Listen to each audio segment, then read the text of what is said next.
प्रसन्न हो। और मैं चाहता हूँ कि मैं ज़्यादा से ज़्यादा समय ईश्वर भक्ति में लगाऊं, और ये राज्य पीछा नहीं छोड़ता, इसकी व्यवस्था किसे सौंप। तो सन्यासी ने कहा कि ये बात बाद में करेंगे, आप राज्य की व्यवस्था करते हुए भी ईश्वर भक्ति कर सकते हो।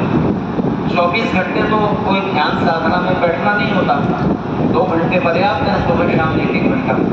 बाकी समय आप राज्य की व्यवस्था करो और इस राज्य को, इस व्यवस्था को ईश्वरीय कार्य समझकर करते रहो, तो ये आपका राज्य संचालन पूर्ण हो जाएगा। और ईश्वर प्राप्ति के लिए केवल योगाभ्यास साधना ही पर्याप्त नहीं होती, पुण्यों का संग्रह भी चाहिए। तो आप राज्य संचालन पूर्ण भावना से करो कि मैं जनता के लिए हूँ राजा, अपने अहंकार की तृप्ति के लिए नहीं, ऐसा सोचकर करो। तो राज्य व्यवस्था में जो आप कष्ट उठाते हो, समय देते हो, ये भी पुण्य की व्यवस्था है। तो राजा ने कहा कि ठीक है आपकी बात, लेकिन मेरी इच्छा है कि मेरी पूरी प्रजा ईश्वर का प्रत्यक्ष करे, ईश्वर के आनंद की झलक पाए और पूरी जनता में आध्यात्मिकता का भाव जगे। मैं ये चाहता हूँ। तो सन्यासी ने कहा कि तुम प्रजा की चिंता छोड़ो, राज्य व्यवस्था की चिंता करो और अपने आध्यात्मिक प्रगति के लिए प्रयास करो। राज्य की जो प्रजा है तुम्हारी, उसको तो एक-एक को समझाना पड़ेगा। सबको जीवन का सही उद्देश्य समझ में नहीं आता, खाना पीना कमाना बस ये दिक्कत रह जाती है। इससे जो ऊंचा उद्देश्य है मनुष्य जीवन में ही प्राप्त किया जा सकता है, वो सबके भाग्य की बात नहीं होती। राजा नहीं माना, उनका कि नहीं, मेरी बड़ी प्रबल इच्छा है कि मेरी प्रजा को कम से कम 1 मिनट के लिए सही परमात्मा के आनंद की झलक मिले, ताकि सबको अध्यात्म की ओर बढ़ने की प्रेरणा मिल सके। ऐसा कुछ उपाय बताइए। सन्यासी का देखो, तुम बेकार प्रयास कर रहे हो, लोगों की रुचि जिसकी होती है वो स्वयं राह ढूंढ लेता है। तुमने भी तो ढूंढ लिया ना, तुम कर रहे हो और मैं तुम्हें सहयोग से मिल गया। ईश्वर की कृपा होती है तो अच्छे गुरु भी मिल जाते हैं। पहले अपना प्रयास शुरू करना होगा। राजा नहीं माना तो सन्यासी ने कहा कि अच्छा ठीक है, पूरी जनता में मुनादी करवा दो, सूचना करवा दो कि अगले दिन सब लोग इकट्ठे होकर जहाँ से और एक पहाड़ है, उस पहाड़ की चोटी पर सबको पहुँचना है और वहाँ पर ईश्वर के आनंद की झलक मिल जाएगी। तो राजा ने सबको सूचना करवा दी, सब लोग इकट्ठे हो गए और राजा, रानी, सन्यासी और उनके पीछे पीछे पूरी जनता ईश्वर का दर्शन करना है, ईश्वर के आनंद की झलक मिलेगी, ईश्वर दिखाई देंगे पहाड़ की चोटी पर। ऐसी आकांक्षा लेकर के सब लोग चल रहे थे तो पहाड़ की थोड़ी सी ऊंचाई पर जाकर के एक व्यक्ति को चांदी के सिक्कों की एक खान दिखी। उसने कहा, देखो इतनी सारी चांदी है यहाँ। तो आधे लोग चांदी के सिक्के अपने दुपट्टे, पगड़ी वगैरह खोल खोल के उसमें बांध रहे हैं।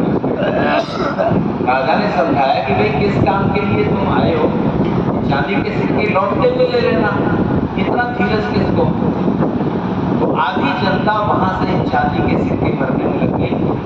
राजा और आधी प्रजा, रानी और सन्यासी आगे बढ़ चले। बाकी लोग चांदी के सिक्कों को लेकर के वापस थोड़ा और ऊपर जाकर सोने के भंडार थे।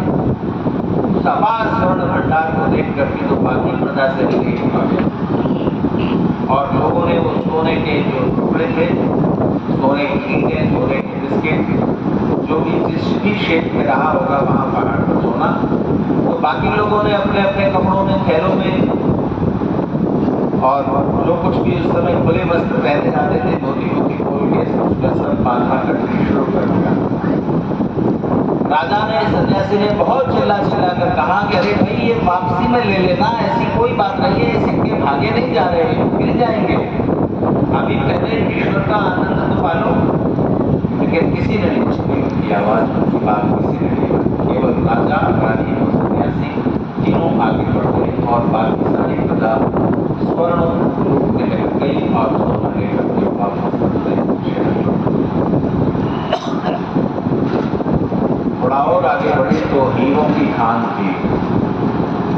हीरे देख करके तो रानी का भी मन चल उठा और उसने कहा कि इतने हीरे आपने तो मुझे कभी इस पहाड़ पर नहीं लाए, जानबूझ के छुपा रखे थे क्या?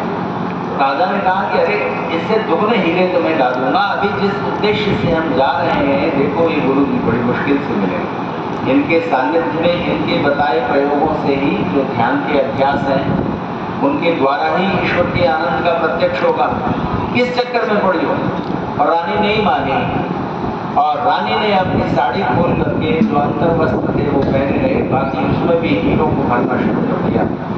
राजा को बड़ी ग्लानि हुई और वो सन्यासी से बोला कि महाराज आप बिल्कुल ठीक कहते थे, अच्छा है कि अब हम भी यहीं से वापस लौट चले, क्योंकि ईश्वर के आनंद की झलक पाने के लिए पहाड़ पर जाना तो आवश्यक नहीं है, केवल तुच्छ प्रलोभनों से बचना जरूरी होता है।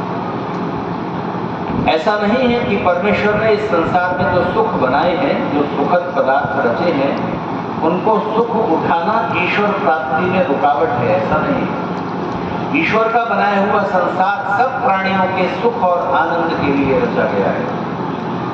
भोगापवर्गार्थम दृश्यम, इस जगत में जो भी पदार्थ ईश्वर के बनाए हुए हैं वो सब लोगों के सुख और आनंद के लिए है। ध्यान दीजिए, सब लोगों के। फिर भी इस जगत में दुख उपज आता है। संसार के पदार्थों से ही हम दुख उपजा लेते हैं। अच्छा, अगर इस संसार में आप अकेले हो, कोई दूसरा इंसान न हो, तो सारी संपदा आपकी होगी ना। जो भी इस धरती में सोना चांदी हीरे जवाहरात अच्छी अच्छी खाने पीने की चीजें सब आपकी होंगी और आप ही इस धरती के सम्राट होंगे। आप अकेले हैं, क्या ये स्थिति आपको अच्छी लगेगी? अकेले क्या मतलब निकलेगा?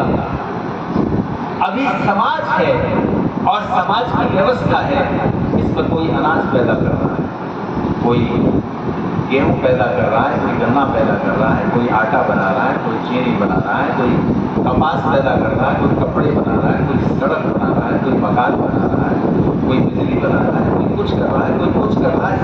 सब कुछ कर रहे हैं और सबके कर्म के परिणाम से हम हजारों तरह के सुख भोग रहे हैं। अकेले आपको खुद खेती करना, खुद अनाज उपजाना, खुद गन्ना पैदा करना, खुद चीनी बनाना, खुद सारा कुछ आप खुद करते रहोगे। सुबह से शाम तक इस शरीर की जो बेसिक नीड्स हैं, जो मूलभूत आवश्यकताएं हैं, रोटी कपड़ा रहने के लिए छोटी सी झोंपड़ी, उसको बनाने और रख रखाव में ही आपका सारा समय बीत जाएगा। कुछ जीवन के बड़े सुख और आनंद आप नहीं पा सकेंगे। ज्ञान का आनंद, प्रेम का आनंद, परोपकार का आनंद, ईश्वर भक्ति का आनंद, ये बड़े सुख हैं और ये तभी मिलते हैं जब हम सबके साथ रह रहे हैं।